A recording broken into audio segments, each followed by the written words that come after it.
is up? How are y'all doing? How are y'all feeling? If you are new here, I am Raina Swan, aka your new bestie. So today we are doing an ARC test taste for What Happened to the McCrays, which comes out January 13th of 2025. We are literally right around the corner from a new year, and I don't like how life is just spiraling. You know, we are on a downward slope, and there's just no breaks. There's just no pauses, no breaks. We just keep on rolling. Jesus. Okay, so What Happened to the McCrays is kind of like an intimate story about a failing marriage. You have our main male character. Let me just pull it up so I can make sure I get these names right. We have our main male character, Kyle, who is returning to his hometown of Pottsdale, New York. I don't know what kind of name is Pottsdale, honey. Don't ask me. I don't know. I don't know. Okay, but he's returning to his hometown in New York to take care of his father who's had a stroke. And that would be cool and all, but them people in Pottsdale don't even fool with Cal for real, because 2.5 years ago, Cal just up and left unexpectedly and left his employees hanging. He left his daddy hanging, and he left his wife hanging. And so, rightfully so, Casey, his wife, is not really happy that he's back in town. Casey is very loved in their neighborhood. She's a teacher, and everybody loves her.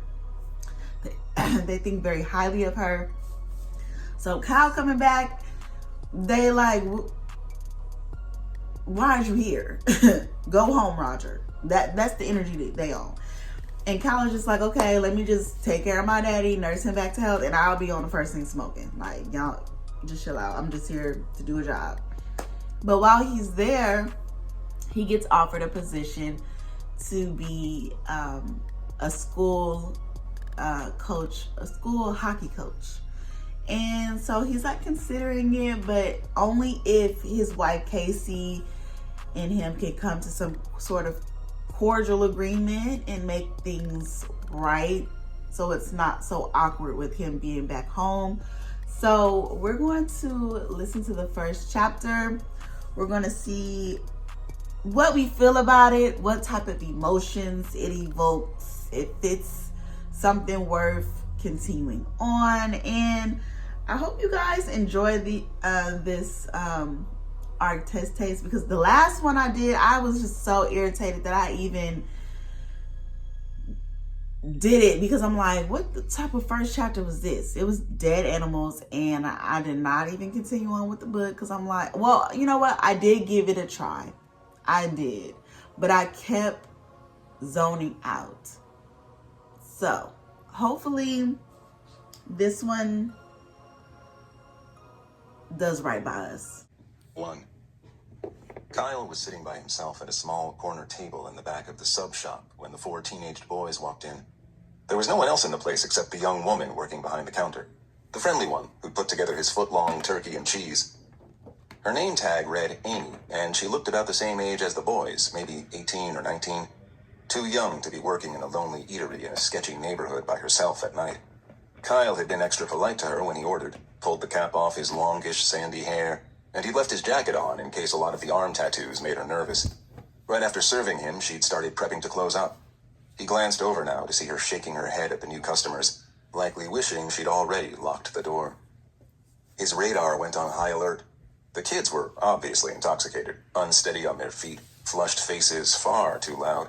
But there was also a menacing aura to them, to the way they'd thrown open the door, the numerous F-bombs and caustic laughter, how they yelled over each other and disregarded anyone around them. They were the kind of kids he had disliked even when he was their age. They all wore flat-brimmed caps and expensive ski jackets and sneakers, likely wealthy kids from the South Hill looking for trouble in downtown Spokane on a Wednesday night. They stayed near the door, staring at phone screens and passing around an aluminum water bottle that no doubt contained something other than water. Kyle was done eating, but he didn't like the idea of leaving Amy alone with them, so he stayed put, sipped his soda, and kept his head down. He had time before he had to leave for the airport for his red-eye flight. Or flights, actually. It took stops in Seattle, Atlanta, and Washington, D.C. to finally get to Potsdam, New York by tomorrow afternoon because it was so far upstate. Ask 10 New Yorkers where upstate began and they might offer 10 different answers, but they'd all agree Potsdam was as upstate as it gets.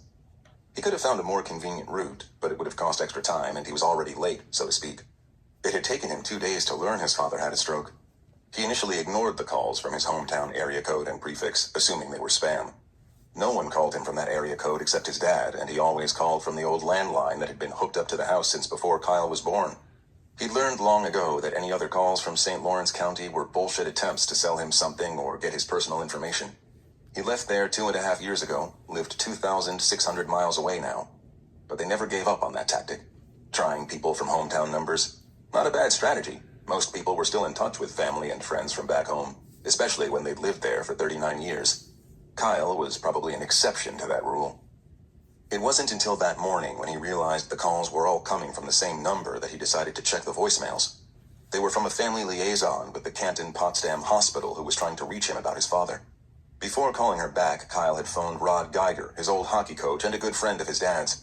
Coach Geiger's voice had been solemn. "They're not sure how much damage the stroke caused, but Danny's in rough shape and he'll need help after they discharge him. I know it won't be easy, but you need to come home for a while, son." Kyle didn't ask what a while meant. Coach wouldn't have known. Or maybe Kyle was afraid of the answer. A sharp clattering pulled his attention back to the boys who were still hanging out near the front door. A couple of them were in hysterics about some video on a phone, and one of them had knocked over a chair. They left it there and kept laughing, except for the tallest one of the group, the guy with a patchy goatee. Under the brim of his hat, his glassy red eyes were openly staring, no, leering at Amy while she cleaned behind the counter. She probably got that a lot. Even in the shapeless black apron, she was a pretty girl, with bright eyes and a long chestnut ponytail. And there was a spunk to her movements, like she was hearing a song in her head while she wiped down bins and covered them with plastic wrap. She reminded Kyle of someone he used to know. She glanced up to see the kid staring, and Kyle could tell it made her uncomfortable. It was the way her hands stopped moving midair, and she rocked back on her heels a bit. When the boy offered her a downright suggestive wink, Kyle considered clearing his throat or shifting his chair, making noise so his presence was more obvious. The kids either hadn't noticed the lone guy in a mechanic's uniform sitting in the back, or they didn't care he was there. But then Amy rolled her eyes, turned, and pushed through a swinging door behind the counter. He felt his shoulders relax, figured the boys would just leave. Then he could catch an Uber to the airport. He needed to stop in a restroom before boarding his flight so he could change out of his work clothes, which were covered in grime and grease. He'd arranged the whole trip in a couple of hours, after booking his flights and throwing some things in a bag. All that remained was telling George, the owner of the garage, that he needed a leave of absence. That had been the toughest part. He knew he was leaving George in a bind, that there was already too much work and not enough guys. They worked in an industry that tended to attract transient employees. So instead of stopping back at his apartment for a shower, Kyle had stayed at the garage as long as possible, helping the crew get at least somewhat caught up before he left. Last thing he did was promise George he'd be back as soon as possible. He'd been at George's Automotive for going on 2 years, ever since he wandered in one day looking for work. George, a wiry guy in his 60s with bowed legs and a walrus mustache, had given him the job out of desperation. "I can tell by that black eye and the worn duffel bag on your shoulder you probably won't stick around for long, but I'm sorely short-handed." Every morning thereafter, when Kyle showed up for work, George's bushy gray eyebrows would tick up and he'd grunt in surprise. By then, Kyle had moved several times within 9 months, making his way west from New York. And he still wasn't sure what kept him in Spokane. Might have been because there wasn't much farther west he could go without hitting the ocean. Or maybe it was that Spokane reminded him of Potsdam, with the lack of sunlight and underlying rough-and-tumble working-class feel. Or maybe it was just to keep proving George wrong. Whatever it was, about a year ago, George stopped being surprised and started trying to talk Kyle into taking on a management role. Or even buying into some ownership of the garage. "You're a top-notch mechanic, Kyle. Hell, you could help me expand and make good money for yourself. Find a better place to live, maybe even a wife." But Kyle had no interest in management, or ownership, or a wife. He'd been down all those roads before and preferred to keep it simple. Rent a studio apartment month to month, keep relationships brief and airy, deal mostly with vehicles instead of people. When the boys made their way toward the counter as if to order food, Kyle checked the time on his phone. He was cutting it a little close, but these guys gave him a bad feeling. It occurred to him he might also be looking for an excuse to delay this trip another day. Like if he put it off long enough, he might not even be needed back home. Coach Geiger had said the doctors were still evaluating his dad's chances for a full recovery.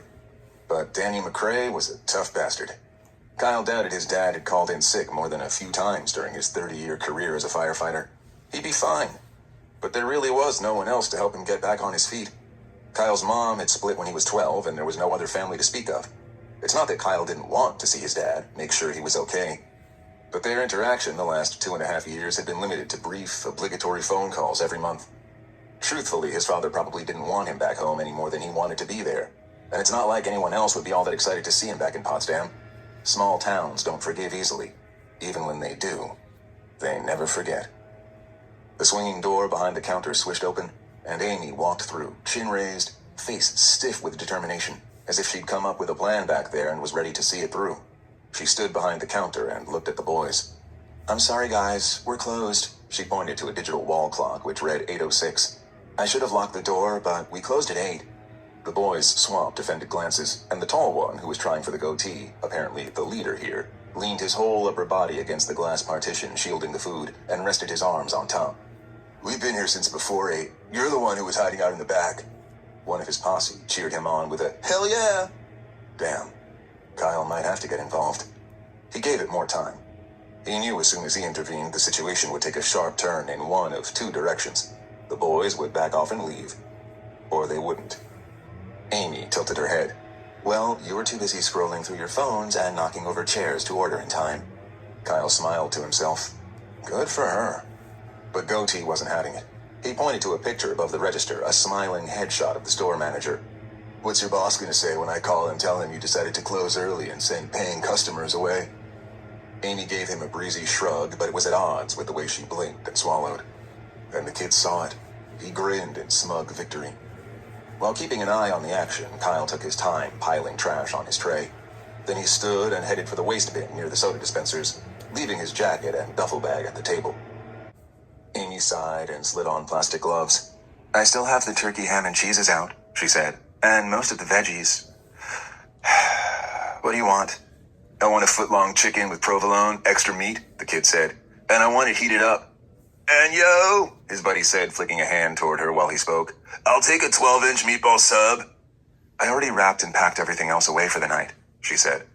Goatee offered an exaggerated shrug. "Guess you'll have to unpack it." His buddies snickered and nodded in support. Fucking bullies, that's what these guys were. Picking on this poor girl to make themselves feel powerful. Kyle turned from where he was sliding his trash into the bin to see Amy's face flush and quiver a bit. Like she was angry, a little scared and trying not to cry. If there was a shred of decency in these guys, they would do the right thing now and just leave. But the meatball sub kid leaned toward her and spoke in a loud, hard-of-hearing voice, pretending to sign the words with one of his hands. "Do you need us to repeat our order?" To keep from smacking him in the head, Kyle flipped his cap backward and crossed his arms. Then he stepped up behind the boys, took a wide stance in his boots, and cleared his throat. 5 startled faces, including Amy's, turned to him. He half smiled, tinged his voice with a conciliatory note. "Why don't you guys cut her some slack? She's trying to get home for the night." While he spoke, he could feel the boys' eyes sweeping over him, and he recognized what they were doing, taking stock, weighing it all. His 6 feet, the nature of his tattoos, the potential strength of the biceps shaped by his job, against 4-to-1 odds. Goatee, who was about as tall as Kyle but scrawny, narrowed his eyes. "Why don't you mind your own business, old man?" Old man? He was 42. But he could remember a time when that seemed ancient. He laughed a little to show no hard feelings. "Don't you boys have something better to do tonight than hassle her?" Goatee turned to his buddies. "Do you believe this shit?" They shook their heads, standing a little straighter to back him up, but side-eyeing each other at the same time, like they weren't fully committed to following him down this road. "Listen," Amy said, shooting Kyle an anxious glance. "It's okay. Why don't you guys just pick from what I have out here?" Kyle didn't even want to give them that, but she was right. Ending this peacefully was the best option for all concerned. "That sounds fair," he said. The kid shook his head. "I already ordered what I want." He stepped closer to Kyle, close enough that Kyle could smell the cheap whiskey on his breath, see up close the acne he was fighting. Then he pointed a finger in Kyle's face. "What are you going to do about it?" The air between them stood still then. Goatee's little gang shifted their weight foot to foot. Behind the counter, Amy brought an uncertain hand to her mouth. "What are you gonna do about it?" Part of Kyle really wanted to punch this thug in the face. Without question, he'd go down, and if his friends tried to intervene, which was unlikely, he wouldn't have much difficulty taking care of them as well. He'd been in more than his fair share of fights, many against guys bigger than him. He didn't have any special skills or training. It just wasn't hard to win when you fought with no fear. He could teach these guys a badly needed lesson. But as much of a tough guy front this kid was putting on, Kyle could see it was a lot of bluff and bluster in the way his cheek twitched and his lips mashed together in a shaky line. This was a no-win situation for the kid. Either he backed down and lost face, or he stood his ground and risked a different kind of humiliation. And Kyle sensed a sad recklessness in his expression and posture, like he was ready to take the beating. Kyle knew about that. There'd been times in his life when he looked for a fight anywhere he could find one. Hitting someone and getting hit back relieved some of the pain he was carrying around. It was Coach Geiger who had pulled him aside in elementary school after breaking up yet another brawl Kyle had started, and told him he needed to play hockey. "It's the only place where fighting's allowed, son. You can leave all that anger out on the ice." But Kyle was betting this kid didn't have a Coach Geiger looking out for him. So he stepped back a bit, giving the boys space and a small win, trying to make it easy for him to do the smart thing. The boy's eyes flinched the tiniest bit in surprise, and Kyle could have sworn, gratitude? He lowered his finger and smirked. "That's what I thought." Kyle angled his head in a don't push your luck kind of way. Goatee turned to his friends. "Man, let's get out of here," he said, his upper lip curling in disgust. "Go get some real food." His crew mumbled agreement while they slowly followed him to the door, making sure not to rush lest they appear nervous. They walked right past the chair they'd knocked over and sauntered outside. "Assholes," Amy said, watching them walk away. Kyle checked the clock on the wall and turned to her. "How much time do you need to close this place up?" He doubted the kids would return, but he didn't want to leave her alone. "Not long at all," she said, moving into high gear. While she slapped plastic around bins of food and stacked them in a fridge, Kyle took out the trash for her and ordered an Uber. After she locked up, he walked her to a beat-up Kia parked behind the shop. Before she got in, she turned to him. "I'm here most weeknights till close. If you come in while I'm working, I'll give you a free sub." "Thanks," Kyle said. "But that's okay." "I mean it. I get a lot of jerks in here on my shifts. No one ever stuck up for me like that before." She stuffed her hands in the pockets of her jacket and offered him a grateful smile. "Thank you for being different." He pulled his head back as those words caught him off guard. Then he returned the smile and said goodnight. Shortly after she pulled away, his Uber appeared. "Thank you for being different." Hearing those words had felt like an omen of sorts, considering where he was headed. He replayed them in his mind the whole ride to the airport, but the voice changed. Kyle had heard those exact words once before, a lifetime ago, when he was about Amy's age. The girl who said them to him was even younger at the time, and from that moment forward, his life had been forever changed. Okay. that wasn't bad. That wasn't bad at all. You know what? Kyle is full of shit. Okay, because how are you, Mr. Beat 'em down Brown, ready to go to war for this lady you don't even know that's behind the counter, but you left your wife for dead. You left your wife hanging. You don't know all the dangers and things she lives in New York. You know how dangerous New York is? She lives in New York and you left her. But you ready to defend your honor? You ready to defend her honor in some restaurant against some kids? I don't like it. I don't like it at all. And Cal, you know better, because your mama left when you was 13. So are we repeating patterns around here? What is that? Okay, what is happening? So far, I don't like Cal. I don't like him. I don't like him at all. I think the narrator is doing a good job. I do not like his secondary, third voice characters. He got to work on that. The author, you got to work on your tough stance. I don't know, spreading the legs wide, putting the cap to the back. I don't know if that was supposed to be like tough. It just came off real corny to me. You gotta work on that. That wasn't scary at all. I don't think anybody would be intimidated with you turning your cap to the back. I don't think that's what we're doing now in 2024. That's not. Gotta work on that. Study some fighting videos. See what they're doing, and maybe we can get a little thrill out of that. I don't know. So what did you guys think? I thought that the chapter didn't really give us an insight to like everything that's gonna come about, but you know, it wasn't bad. I can see myself continuing on with the chapter. The author did a really good job with the pacing. I felt like he told us a little bit about Kyle without giving us too much, but then also adding some more like entertaining elements to the first chapter with the kids being in the store and being disruptive. He added something, some type of entertainment factor there. So I like that. That shows me that you are aware as a writer, aware enough to where you're just not writing and not thinking about like the entertainment factor. You're not just telling a story, but you're also very mindful of how you can get us engaged. That's what I'm trying to say. So drop down in the comments. Let me know what you felt about this art taste test. Sorry for the loud workers outside blowing the leaves and all of that stuff. Every Thursday and Friday they are here, and it's just so annoying. So I'm like, why y'all could just start on the other side of the building first? Why we got to be the first ones? Anywho, I will see you guys tomorrow in another video. What? Yeah. Bye.